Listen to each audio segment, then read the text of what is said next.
श्री शिवाय नमस्तु भयम। दोस्तों, जैसा कि आप सभी लोग जानते हैं कि 7 जून 2026 रविवार को पड़ रही है पुरुषोत्तम मास अधिक मास की ज्येष्ठ कृष्ण पक्ष सप्तमी तिथि, जो बहुत ही खास है। और दोस्तों, ये वो तिथि है जो कि पुरुषोत्तम महीने में रविवार को पड़ रही है, तो इस दिन का महत्व और भी अधिक बढ़ जाता है। पूज्य गुरु जी ने कहा है कि अगर कभी भी मौका लग जाए और पुरुषोत्तम महीने की सप्तमी तिथि रविवार को पड़ जाए, तो इस दिन आपको 11 गेहूं के दाने वाला उपाय जरूर करना चाहिए, क्योंकि ऐसा शुभ संयोग बहुत ही कम आता है। और दोस्तों, इसी दिन किया जाने वाला पंडित जी द्वारा बताया गया 11 गेहूं के दाने वाला उपाय आप लोगों को जरूर करना चाहिए। और अगर आप लोगों ने इस उपाय को नहीं किया है या किसी कारणवश नहीं कर पाए हो, तो सप्तमी तिथि के दिन इस उपाय से मत चूकना। दोस्तों देखिए, यह दिन इतना खास होता है, इतना महत्वपूर्ण होता है। देखा गया है कभी कभी बड़े पूजा पाठ अनुष्ठान से जो मनोकामना पूर्ण नहीं होती है, वह पुरुषोत्तम महीने के रविवार के दिन एक छोटे से उपाय करने से ही आपकी मनोकामना पूर्ण हो जाती है। और बहुत सारे लोगों ने इस उपाय को किया भी है और उनको इस उपाय को करने का फल भी जरूर मिला है। अगर आप लोग भी इस उपाय को रविवार सप्तमी तिथि के दिन करना चाहते हैं, तो आप इस उपाय को पहले अच्छे से समझ लेना, सुन लेना, उसके बाद करना। आपको इस उपाय का फल जरूर मिलेगा, करना आपकी सभी मनोकामनाएं पूरी हो जाएंगी। दोस्तों, हम आपको यहां पर बता दें कि ये जो 11 गेहूं के दाने वाला उपाय है, ये उपाय पंडित जी ने अपनी अभी की शिव महापुराण की कथा में ही बताया है। और इस उपाय को करने से आपके घर में चाहे किसी भी प्रकार की दुख और समस्या क्यों ना चल रही हो, आपको उसका कारण भी नहीं पता है कि भाई ये समस्या किस कारण से चल रही है, उसका कुछ भी कारण हो सकता है।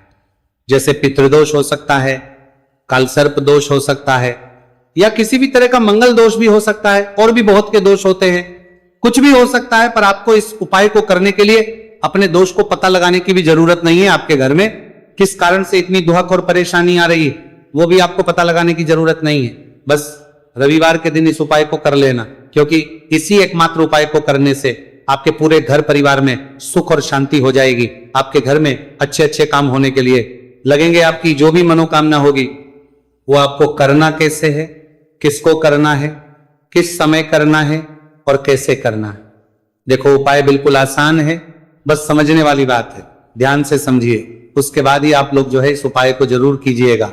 लेकिन उससे पहले जो भी मेरे भाई, मेरी प्यारी बहनें आज चैनल पर पहली बार आए हैं या मेरी आवाज आज पहली बार सुन रहे हैं, अगर आप भी महादेव के सच्चे भक्त हैं, तो वीडियो को लाइक और चैनल को सब्सक्राइब जरूर कर लें। और कमेंट बॉक्स में लिखे हर हर महादेव, जय भोलेनाथ। अब सबसे पहली चीज हम लोग ये समझते हैं कि इस 11 गेहूं के दाने वाले उपाय को इस सप्तमी तिथि के दिन किसको करना है। तो देखिए, इस उपाय को घर के सभी सदस्यों को करने की बिल्कुल भी जरूरत नहीं है। घर में से कोई एक मुख्य बड़ा सदस्य ही इस उपाय को करेगा, तो उस घर परिवार के सभी सदस्यों को इस उपाय को करने का फल मिल। पर वो बड़ा सदस्य कौन होगा, कौन व्यक्ति इस उपाय को करेगा, तो यहां पर देखिए, हम आपको बता दें, घर की जो बड़ी माताएं बहनें होंगी, घर की बड़ी माताओं बहनों में से कोई भी एक माता बहन इस वाले उपाय को कर सकती है। अपने पूरे घर परिवार के लिए घर में सभी सदस्यों को इस उपाय को करने की जरूरत नहीं है। मात्र घर की जो बड़ी माताएं बहनें हैं, उनमें से कोई भी एक माता बहन इस वाले उपाय को करेगी, उसके घर परिवार के पूरे सदस्यों को इस उपाय का फल मिलेगा। अगर किसी कारणवश माताएं बहनें घर में उपस्थित ना हो या वो इस उपाय को ना कर रही हो, कुछ दिक्कत हो, तो भाई उस जगह पर फिर घर का कोई बड़ा व्यक्ति भी इस उपाय को कर सकता है। माताओं बहनों के कहने का मतलब यह था कि माताएं बहनें घर की लक्ष्मी होती हैं। जब घर की लक्ष्मी कोई उपाय करती है, तो निश्चित ही भगवान शिव जी बहुत जल्दी प्रसन्न होते हैं और उपाय का फल में बहुत जल्द और बहुत बड़ा करके भी यहां पर देते हैं। तो आप लोग ये बात समझ गए होंगे। अब हम ये बात समझते हैं, इस वाले उपाय को हमें करना किस समय है। इस 11 गेहूं के दाने वाले उपाय को हमें इस रविवार सप्तमी तिथि के दिन करना किस समय है। तो देखिए, इस उपाय को करने का जो समय है, शाम का समय है। अब देखिए, यहां पर हम मुख्य रूप से सुबह का समय नहीं बोलेंगे, क्योंकि देखिए, ये जो सप्तमी तिथि है, और आप सभी लोग जानते हैं, इसका प्रदोष काल का जो समय होता है ना, इस दिन भगवान शिव और माता पार्वती जी का सबसे प्रिय दिन होता है। तो आप लोग इस गेहूं के दाने वाले उपाय को शाम के समय में कर सकते हो। और देखो अगर सुबह करोगे तो आप 8 बजे से 11 बजे के मध्य इस उपाय को कर सकते हो।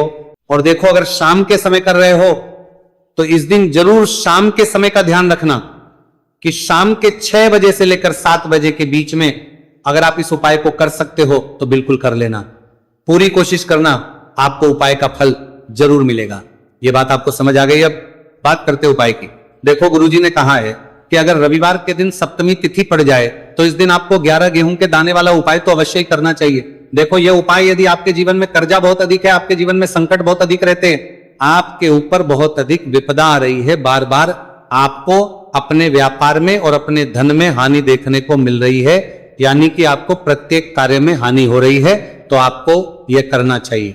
देखिए इस उपाय के लिए आपको 11 गेहूं के दाने आपको लेने हैं। ठीक है, 11 दाने लेने के बाद में आपको जरूरत होगी चावल के दानों की।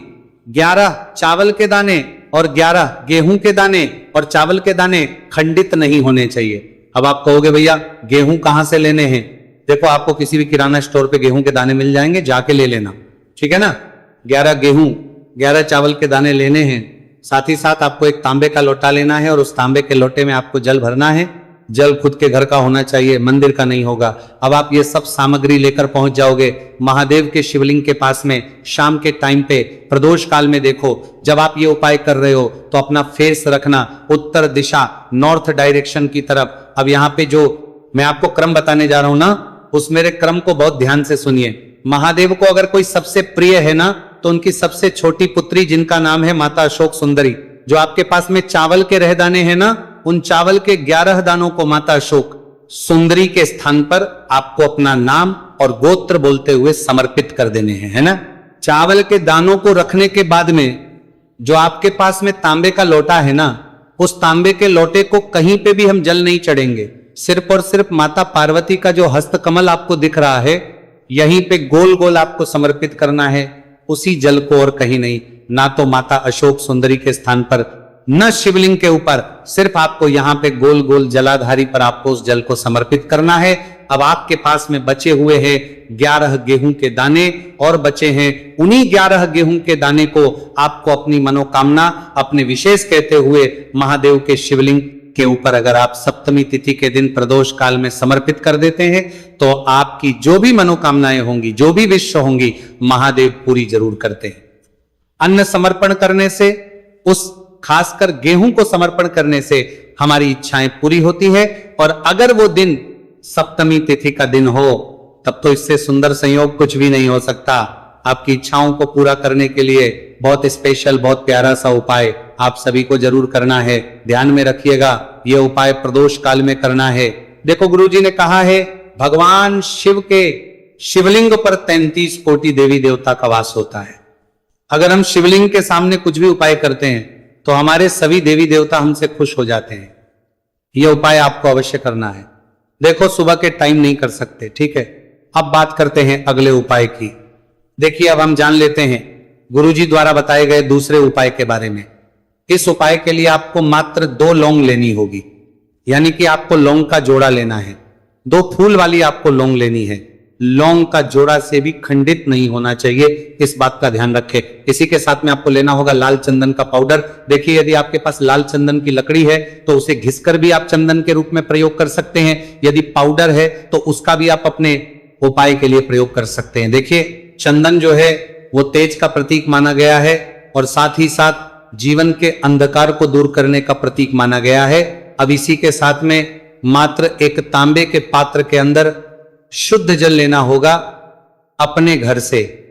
अब दोस्तों ये तीनों सामग्री लेकर के सीधे आपको पहुंच जाना होगा भगवान शिव के मंदिर में। देखिए इसी के साथ में आपको एक गोलबाती का दीपक भी लेना होगा।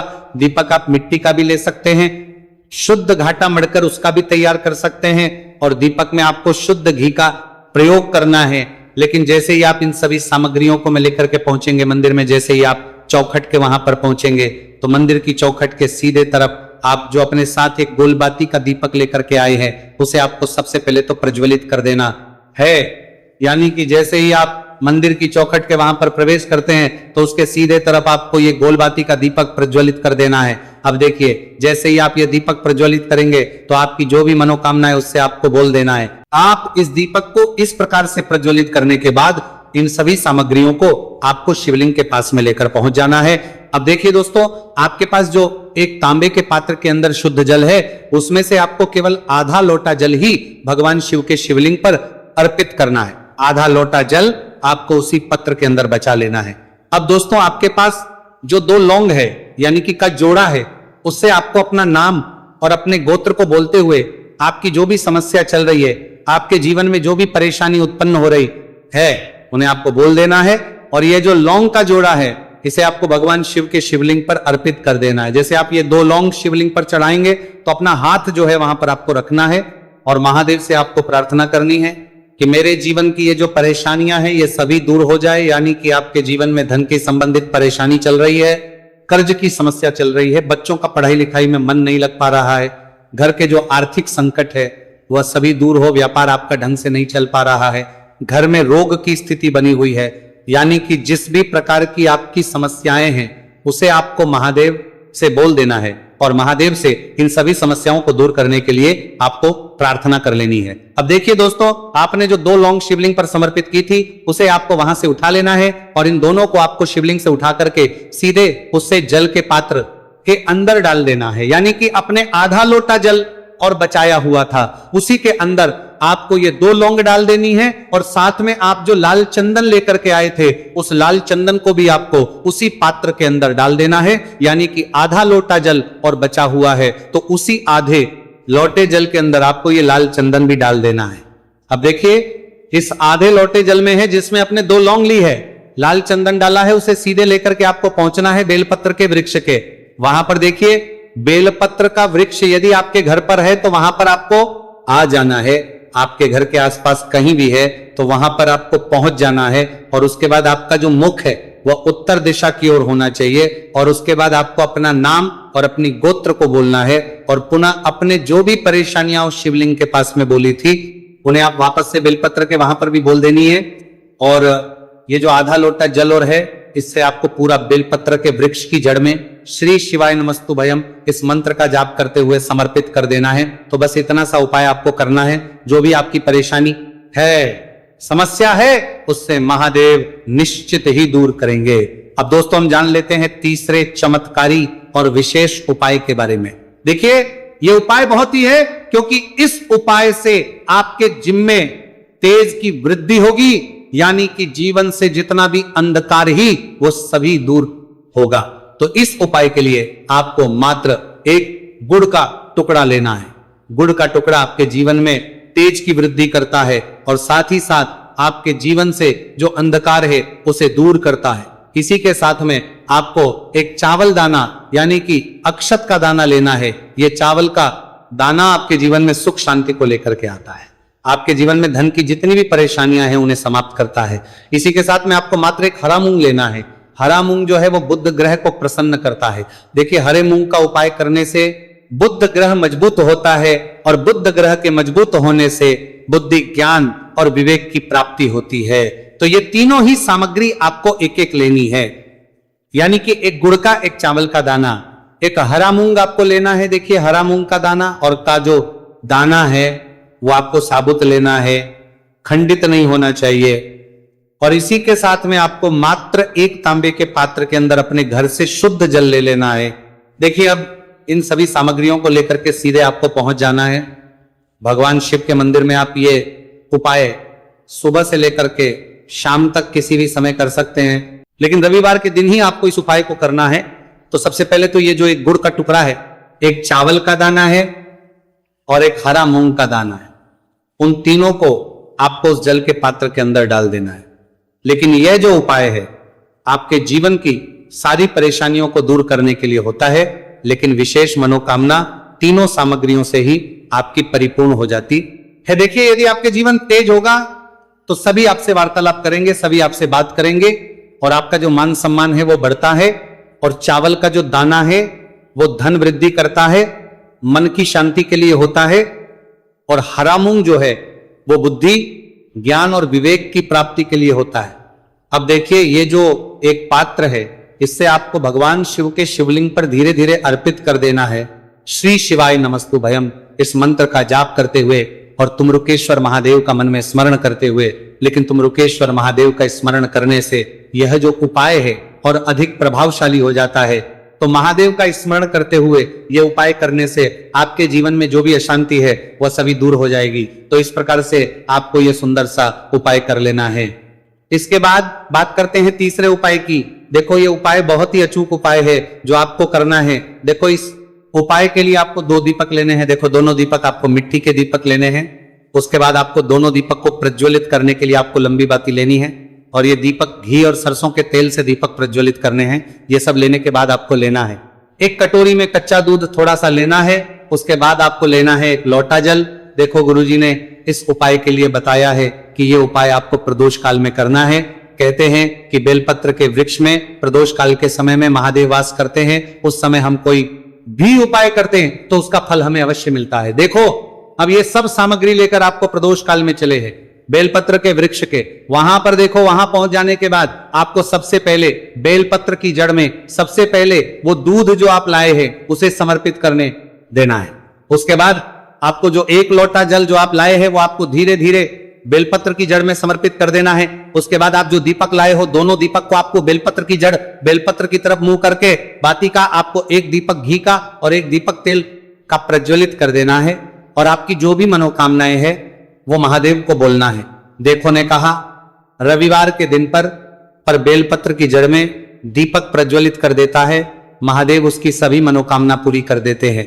देखिए दोस्तों, आज के इस वीडियो में हमने आपको रविवार के दिन किए जाने वाले 3 बहुत ही सुंदर से उपाय बताए हैं। जो भी आपके लिए उचित है, सरल है, उसे आप कर सकते हैं। यदि उपाय से जुड़ा किसी भी प्रकार का सवाल है तो कमेंट में पूछ ले। उपाय को करते समय आप किसी भी प्रकार की गलतियां ना करें। अगर आपको हमारी पसंद आए तो हमारे इस चैनल को सब्सक्राइब जरूर करें। हर हर महादेव, ओम नमः शिवाय।